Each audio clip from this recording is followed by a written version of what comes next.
네, YTN 라디오 이재현의 뉴스 정면 승부 2부 이어갑니다. 수요일 이 시간에는 정치권 이슈를 날카롭게 분석해보는 순서죠. 정치 컨설턴트와 함께하는 순서인데요. 자, 야무지게 찔러보고 날카롭게 분석해봅니다. 유승찬의 콕, 유승찬 정치 컨설턴트 모셨습니다. 안녕하세요. 네, 안녕하세요. 네. 자, 이태원 참사 이후에 정치권이 이 이태원 참사를 놓고 계속해서 정쟁을 이어가고 있습니다. 네, 지금 그렇습니다. 예. 희생자 명단 공개가 새로운 이슈가 됐습니다. 네. 자, 이게 희생자 유가족 동의를 얻었느냐, 여기부터 시작해서 이거 정쟁을 장기화하려는 것 아니냐 하는 비판까지 등장했는데요. 민주당에서는 이 유족의 동의를 전제로 해야 한다는 점을 강조를 하긴 했습니다마는 정부가 희생자 명단을 은폐하고 있다 이런 주장도 하고 있어요. 그러게요. 이게 지금 새로운 이슈, 그러니까 그 추모를 해야 될 시간에 명단 공개를 둘러싼 정쟁으로 이제 치닫고 있는 상황이잖아요. 네. 예. 일단 유족의 동의 없는 명단 공개는 명백하게 잘못된 일이라고 저는 생각을 하고요. 근데 이제 이게 민주당에서 이제 제기하고 있는 거는 이제 정부 여당이, 그러니까 저는 이제 이런 게 있는 것 같아요. 한쪽은 지우려고 하고 한쪽은 이용하려고 하고 이런 게 있는 것 같아요. 정부 여당은 처음에는 리본도 공백으로 했다가 얘기가 되고 그랬는데 자꾸 뭔가 이 희생자들을 뭔가 드러내고 싶지 않은 그런 이제 것들을 드러냈고, 야당과 시민사회는 이번 참사를 그런 반정부 투쟁의 하나의 추진체로 이용하려고 하는 이런 측면들이 이번에 명단 공개를 통해서 그 프레임이 좀 명확해졌다 이렇게 생각을 하고요. 특히 이것이 이제 그 새로 창간되는 인터넷 매체의 마치 무슨 창간 특집을 만들듯이 공개를 맞아요. 했잖아요. 그 좀 이거는 정치적 프레임을 넘어서 약간 좀 상업적 프레임까지 가세된 것이 아닌가 해서 저는 굉장히 좀 불편하게 이 사태를 좀 지켜봤고요. 그게 민들레라는 네, 저는 매체였죠? 그것도 처음 들어서 검색을 했는데 잘 나오지도 않고 이러더라고요. 그래서 이게 이제 지금 일단 저는 그런 생각을 갖고 있어요. 이런 사회적 대참사가 있을 경우에 이게 여러 가지 주장들이 맞부딪히잖아요. 근데 항상 우리가 원칙으로 지켜야 될 게 유가족보다 앞서가려 해서는 안 된다. 그러니까 유가족을 앞질러서 마치 내가 무슨 정의의 사도인 것처럼 그걸 이끌려고 해서는 그거는 후폭풍이 거셀 수밖에 없습니다. 왜냐하면 참사로 인해서 가장 슬프고 아픈 분들은 유가족 분들이잖아요. 그렇죠. 그분들에게 공감하지 않고 어떤 일을 벌였을 때 국민의 공감을 받기도 어려운 거죠. 예, 그래서 그런 점에 좀 유의를 해야 될 거고요. 그리고 이제 이런 것들이 다 이제 묻히고 있어요, 정쟁으로. 가령 윤석열 정부는 핵심 책임자들이 지금 사퇴하지 않고 있거든요. 근데 이 문제도 사실 굉장히 큰 문제인데 이런 여러 가지 문제들이 있음에도 불구하고 명단 공개라는, 그것도 유가족 동의를 받지 않은 명단 공개라는 이 새로운 이슈로 전환이 됐단 말이에요. 그러면 실제로 이분들이 명단 공개를 하면서 내세웠던 명분이 뭐냐 하면 이름을 알고 영정 사진이 있어야 더 잘 추모할 수 있다 이거잖아요. 그렇죠. 예. 근데 이게 진정한 애도라고 했죠. 근데 추모는 사라지고 이 논란만 남았잖아요. 그분들이 그렇게 주장을 한다고 해도 그것이 결과적으로는 또 이 엉뚱한 결과를 낳았는데요. 이런 아주 거대한 참사 앞에서도 이게 진영의 이익을 앞세우는 이런 논리에 저는 좀 약간 신물이 납니다, 이제.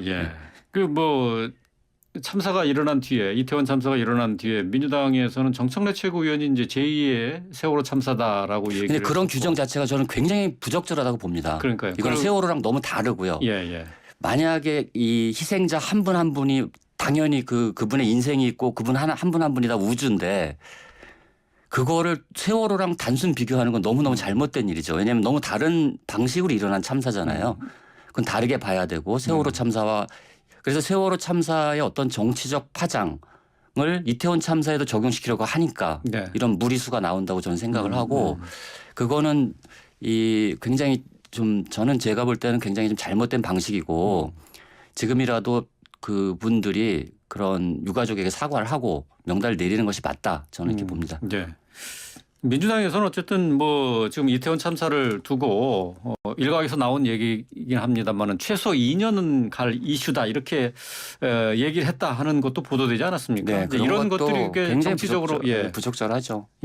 그래서 지금 저도 이제 그래서 민들레라는 매체를 봤더니 거기에 이제 이번에 그 참사 이후에 뭐 윤석열 퇴진 운동을 주도했던 분들이 대거 필진으로 참여하고 있더라고요.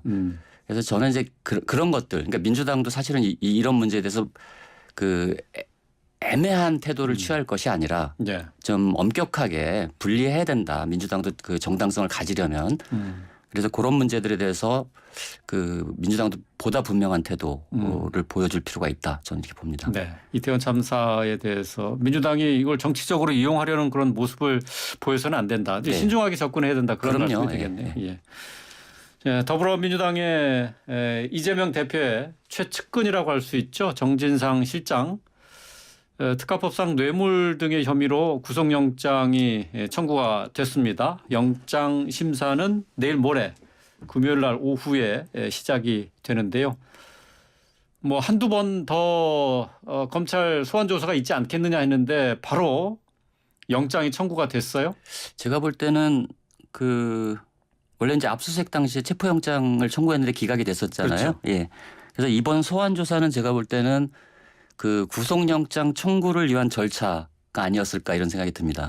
예, 그러니까 검찰 입장에서는 그냥 형식 절차였다. 그래, 구속영장 청구를 위해서 명분이 필요한데 예. 그래서 이제 이번에 좀 김용 그 부원장과는 좀 다른 태도를 보였잖아요. 예. 김용 부원장은 진술 거부권을 예. 행사했고 그 정진상 그 실장은 조목조목 적극적으로 해명했다. 네. 이 얘기가 있는데 그러니까 혐의를 모두 부인하니까 이것이 내가 볼 때 이제 구속영장 청구의 하나의 그 이유로 이제 검찰은 생각을 했을 거고 네. 그래서 다시 불러봐야 똑같은 태도로 나올 것이다라고 생각을 해서 제가 볼 때는 그냥 하루 조사하고 바로 구속영장을 청구한 것이 아닌가 이렇게 생각이 들어요. 그래서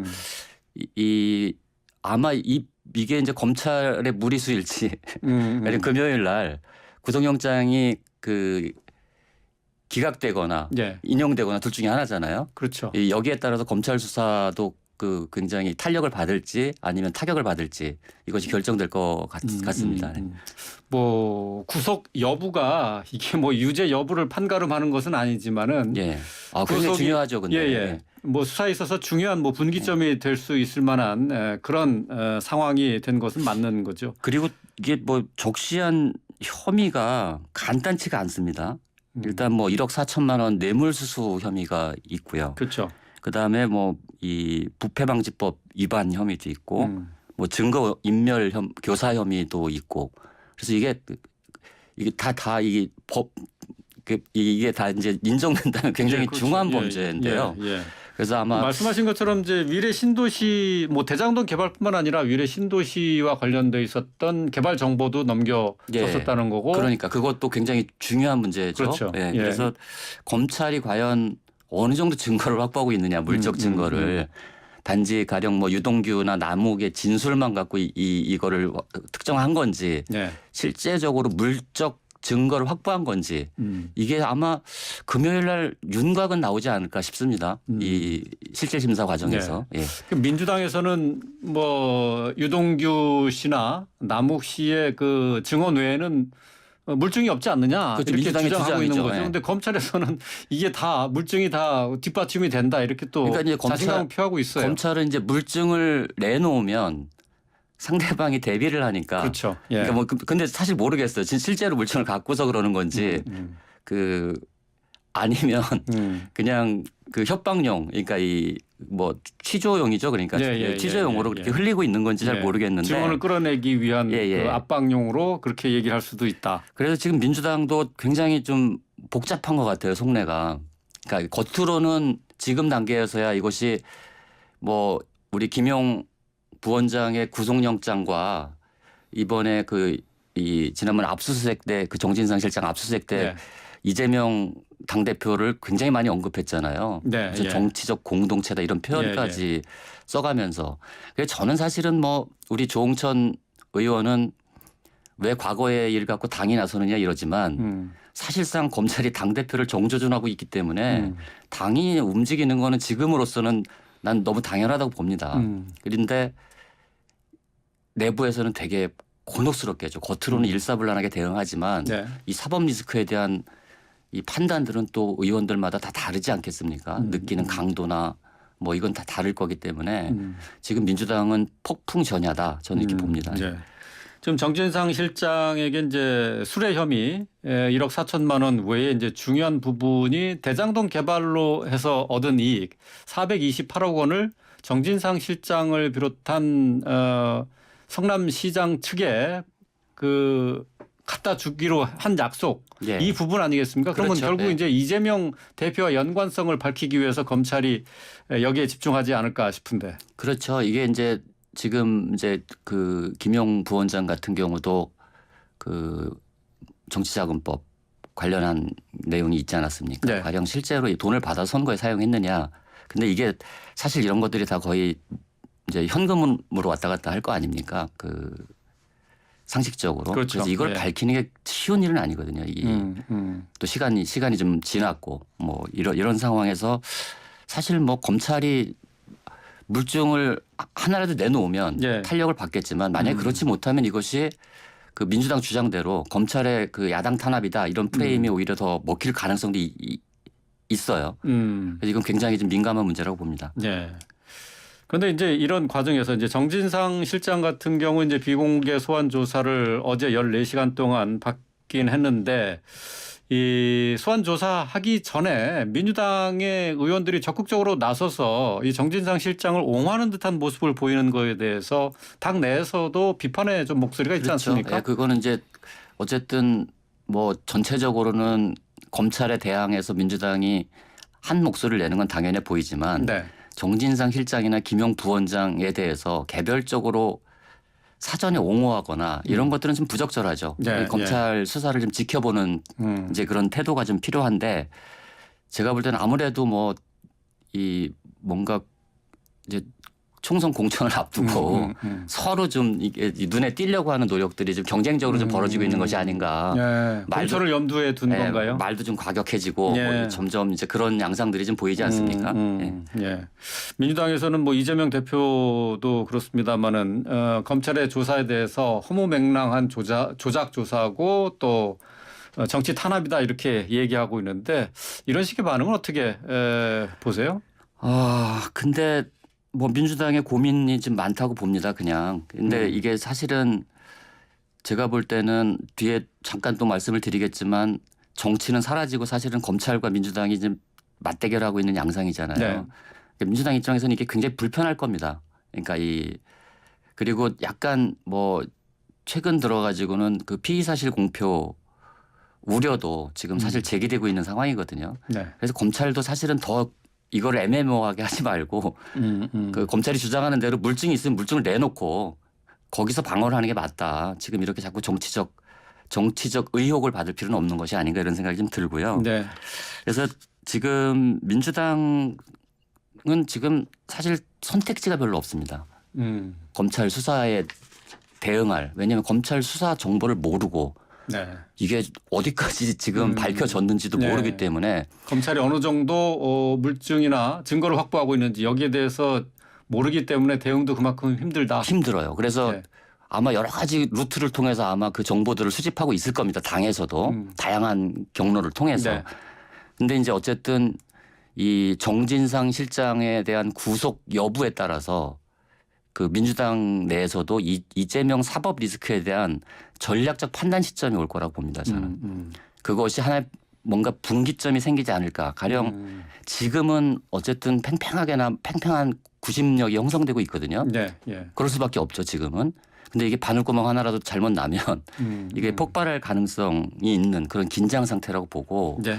그래서 여러 가지 이 판단 근데 정진상 실장의 구속 여부 그리고 법원이 어떤 판단을 했는지 여기에 따라서 그런 의원들 그 민주당 내에서도 뭔가 전략적 판단을 하는 그룹들이 나올 수 있다. 저는 그렇게 봅니다. 네. 민주당과 정의당 이렇게 야당에서 이태원 참사와 관련한 국정조사 요구서를 내지 않았습니까? 근데 예. 지금 국민의힘에서는 국정조사 받아들일 수 없다라고 반발하고 있어요. 그러면서 이제 내놓는 이유가 이게 이재명 대표 방탄용 아니냐 이렇게 주장하고 있습니다. 이 부분은 어떻게 보세요? 그러니까 좀 양당이 좀 같이 한심합니다. 제가 볼 때. 예. 그러니까 국힘의 이런 인식도 저는 문제라고 보는데요. 국민의힘은 지금 아직도 스스로 야당인 것 같아요. 제가 볼 때는. 집권 여당인데 안티테제 말고 없어요. 그러니까 민주당이 뭐 하면 반대하고 민주당이 뭐 하면 반대하고. 뭐 국회 안에서는 소수당이니까 아니 일종의 야당이라고 봐야 근데 되는 거 아니에요? 여당은 그렇지 않아요. 여당은 이걸 끌고 갈 수 있어야 되고 사실 수사는 수사대로 하더라도 이번 이태원 참사 같은 경우는 참사 자체도 문제지만 사실 참사 이후에 참사라는 말이 있을 정도로 대응 과정에 문제가 많았잖아요. 네. 그럼 우리나라의 뭐 이것이 꼭 윤석열 정부의 책임은 아니더라도 이 새로운 신종 참사에 대한 재난에 대한 대응 매뉴얼을 구축하는 이런 시스템에 대한 논의도 좀 해야 되는 거거든요. 네, 네. 그렇기 때문에 경찰 수사는 경찰 수사로 하더라도 국정조사는 국정조사대로 하는 게 맞습니다. 이걸 안 하고 넘어갈 수는 없는 거거든요. 그래서 여당이면 주도적으로 국정조사를 만드시고 뭐 거기서 야당과 타협하면서 뭔가 최소한의 것들은 해야 된다. 전 이거를 그냥 넘어갈 수 있는 문제는 아니라고 보거든요. 그러니까 국정조사의 필요성은 뭐 많은 분들이 얘기를 하고 있어요. 근데 이제 국민의힘 안쪽에서는 얘기가 지금 당장은 경찰이 수사를 지켜보자. 그리고 난 다음에 국정조사를 그거는 하면 그렇지 되지 않아요. 않겠느냐. 다른 차원이에요. 예, 다른 차원. 그렇죠? 왜냐하면 수사는 구체적인 혐의를 포착했을 때 수사가 되는 거잖아요. 지금은 혐의 말고 해결해야 할 문제가 너무 많은 거예요. 가령 정치인의 무한 책임 윤리, 공직자의 공적 윤리 뭐 이런 것들이 지금 무너진 상태에서 이태원 참사가 확대됐다 저는 이렇게 보거든요. 근데 이제 국정조사 요구서 이 내용을 보니까 이제 국민의힘에서 반발하는 부분이 뭐냐면은 대통령 관저공사나 대통령실 이전 비용 또 대통령실의 그 채용에 사적 인맥이 작용한 것 아니냐 뭐 이런 것 여기에다가 건진법사 이권 개입 이 문제까지 들고 나오면서 이게 결국은 정쟁으로 이용하기 위한 수단으로 좀 국정조사를 이용하려는 건 그런 아니냐 것들을 국민의힘이 국정조사를 참여해서 사실 야당이 그렇게 무리한 주장을 하면 국민들도 다 알거든요. 그걸 폭로할 수 있잖아요. 그거를 조정하고 할 수 있는 주도적인 역할을 해야 되는 거고요. 저는 특히 아예 이런 거를 빼놓고 요구했으면 어떨까 싶어요. 그러니까 그럴 수도 있죠. 근데 뭐 야당도 약간 좀 지금 다 정치화돼 있으니까. 근데 저는 국정조사가 마치 이재명 방탄이다. 이거는 논리적 비약이고 헛발질입니다. 이태원 참사는 이 참사대로 이 재발을 막기 위해서 국회가 해야 될 책임이 있습니다. 그러니까 이것을 해야 되는 것이고 국정조사는 그 목표로 해야 됩니다. 그 목표로 해야 되고 시스템과 공적 윤리와 왜 공무원들은 안 움직였는지 뭐 이런 여러 가지 문제들을 점검하고 이것이 재발되지 않도록 하는 것이 국회의 의무고요. 경찰은 이 과정에서 법을 위반한 사람들을 처벌하는 것이 이게 수사에서 할 일이잖아요.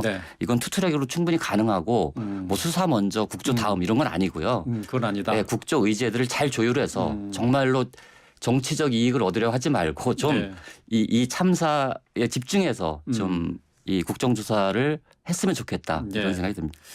오늘 윤석열 대통령이 동남아 순방을 마치고 귀국을 했습니다. 귀국장에 이상민 장관이 나왔는데 이상민 장관에게 수고가 많았다, 고생 많았다 이렇게 얘기했고요. 이제 출국할 때는 어깨를 툭툭 맞아요. 쳤잖아요. 여기서 이제 많은 의미를 내포하고 있다고 많은 분들이 얘기를 하고 있던데. 저는 뭐 의미가 어떤지는 잘 모르겠지만 윤석열 대통령이 그 정부를 운영하려면 저는 기본적으로 이상민 장관은 책임을 져야 된다고 봅니다. 그건 정치적 책임이고 도의적 책임입니다. 그러니까 이거는 직접적인 뭐 과실이 있지 않다고 하더라도 이 정도 참사가 일어났을 때 국민을 누군가는 위로해야 하고 누군가는 책임을 져야 하거든요. 그것이 정치죠. 그러니까 정치이기 때문에 그런 게 가능하고 그리고 이상민 장관을 아낄수록 지금 정리하고 후위를 기약하는 게 만약에 지금 자리를 보존하고 넘어갔다고 하더라도 이건 두고두고 짐이 될 겁니다. 제가 볼 때. 왜냐하면 이 참사의 크기가 간단치 않아요. 그러니까 이 사람들 마음속에 이걸 갖고서 세월호 때처럼 사람들이 다 공개적으로 발언하고 뭐 이러고 있지는 않지만 그 주변을 봐도 이것 때문에 상처받은 사람도 굉장히 많고요. 그러니까 이것들을 과소평가하면 나중에 정치적 후과를 보게 됩니다. 이번에 윤 대통령의 정상 외교 과정 중에 김건희 여사의 개인 행보를 두고 말이 많았습니다. 민주당에서 여러 가지 문제를 제기했는데 그중에 이제 대표적인 게 장경태 최고위원이 한 말이 있죠.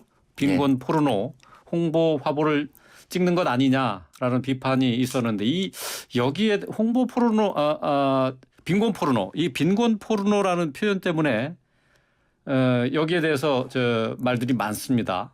또 여성 비하라는 얘기도 있고 예, 예. 어떻게 보세요? 뭐 저는 이제 뭐 적절치 않다고 보는데 민주당이 아마추어 같아요. 좀 너무 총을 난사하고 있어요. 아무데나. 그러니까 이 가령 이재명 방탄하려면 이재명 방탄을 확실하게 하고. 네. 근데 이거만 총을 아무데나 쏘고 있어요 지금. 그러니까 이게 참 안타까운데요. 이게 역풍을 맞잖아요. 그러니까 빈곤 포르노라는 말을 그리고 이제 그 아무리 밉다고 해도 그 영부인이 해외에 나가서 순방을 하고 있는데 이런 표현을 쓰는 것이 과연 적절한가. 그리고 사실 상황에도 맞지 않아요. 그러니까 빈곤 포르노는 원래 의도와 의미랑도 맞지 않아요. 빈곤 포르노는 원래 인위적으로 상황을 조작하는 걸 의미해서 쓴 얘기거든요. 네. 뭐 물이 깨끗한데 일부러 더럽게 만들어가지고 먹인다든가 예. 뭐 이런 거를 갖고서 얘기한 건데 조작된 이미지라고 봐야 되나요? 네네. 그러면 그거를. 근데 저는 뭐 김건희 여사 행보가 다 옳다고 보지는 않습니다. 어떤 면에서는 좀 국내에선 참사가 있었는데 예, 가서 뭐 그런 독자 행보를 하고 이런 것들이 부적절하다고 판단할 수 있고 비판할 수 있다고 봐요. 근데 그게 이런 단어로 비판하는 게 옳으냐. 그래서 저는 요즘에 정치를 보면 장경태 의원은 빈곤 포르노라는 말을 썼고 그다음에 여기에 대해서 여당 한 의원은 국격 살인 뭐 이런 표현을 썼는데 뭐 포르노 살인 뭐 이런 단어들이 그냥 그 종횡무진 왔다 갔다 하고 있잖아요.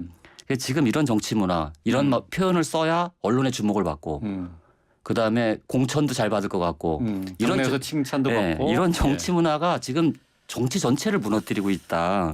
이거는 안 된다. 저는 이렇게 보고요.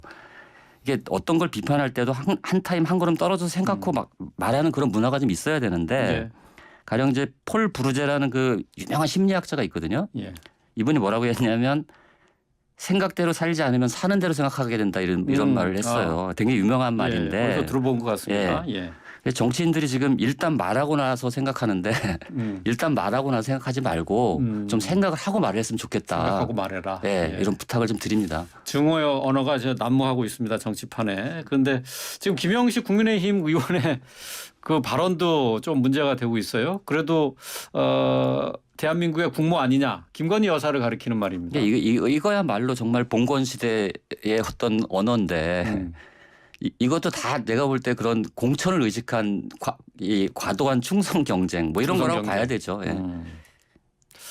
참 이게 정치인들이 역시 그 공천의 목을 매는 것 같아요. 당에서 지도부에서 어떻게 판단하느냐 이거 항상 염두에 두고 있다는 얘기네요. 그러니까 이제 국회의원 개개인이 저는 이제 우리나라가 항상 얘기하는 건데 초선 의원이 너무 많습니다. 우리나라는 사실은 그 다선 의원에 대한 공격을 많이 하지만 그렇죠. 우리 전 세계에서 초선 의원 비율이 이렇게 높은 나라가 없어요. 근데 이 초선 의원이 너무 많다는 것은 항상 총선이 오면은 새로운 인물에 대해서 또 그렇게 많이들 얘기하지 않습니까? 많다는 것은 이제 자기 철학이 없이 정치를 하는 분이 많다는 걸 의미해요. 그러니까 제가 이거는 좀 저도 뭐 약간 과도한 일반화일 수는 있지만 이렇게 줄서기가 난무하는 건 신념윤리, 소명 의식이 부족하기 때문에 생기는 거잖아요.